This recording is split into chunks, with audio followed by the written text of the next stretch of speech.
Hope you guys are doing well. Welcome back. So in this video, I'm going to show you how you can get the voiceover, how you can clone your voice on the Vidnoz website. So let's get started. So first of all, what we have to do, simply we have to go to the Vidnoz website, and after going to the website, we have to create our account. And after the creating our account, what we have to do, simply we need to go to the clone voice section. So let's click on the clone voice section.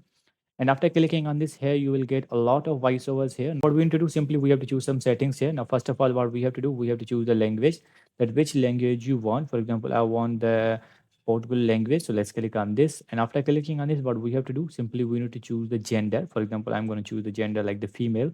And after that, we have to choose the emotion type like the normal or the calm or the casual, formal, professional. So for example, I'm going to choose the professional here.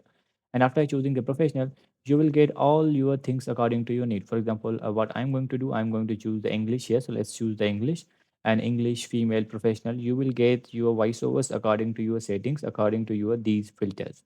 So in this way, you can clone your voice. In this way, you can choose other search your voice on the Vidnoz website. I hope you guys understand this video, that how you can do this. So see you guys in the next video.